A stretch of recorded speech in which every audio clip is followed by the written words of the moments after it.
Well, if you are looking for a rental home or even a home to purchase, the Better Business Bureau says to avoid searching on social media. Channel 7's Ashley Lunningham has more on a scam that you need to know about. Ashley. Chris Beth, Facebook Marketplace is one of many resources for renters and has many homes up for interested renters to look for. But unfortunately, some of those ads are not what they seem.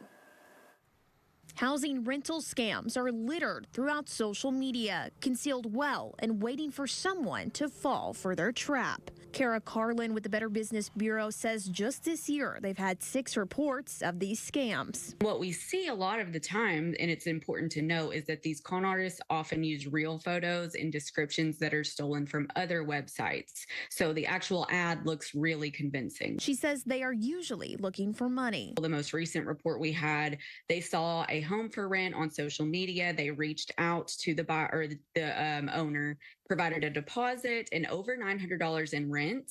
And then when they went to see the property and prepare to move, they could not get into the property. And that's kind of a copy paste of what we're seeing a lot of times when these rental scams happen, leaving future renters going back to square one. Carlin says these ads are convincing, so looking for red flags after the conversation starts is key. Sometimes the owner will claim to be out of town, some reason that they can't meet in person.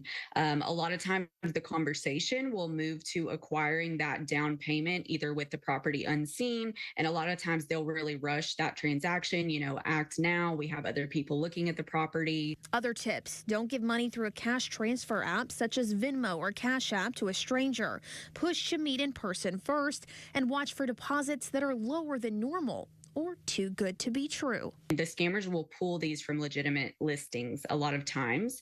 So search for that address online. If you see somewhere else that it's listed, if it's listed at all, you want to make sure that the information you have, phone numbers, owners, landlords, etc., all of that matches up.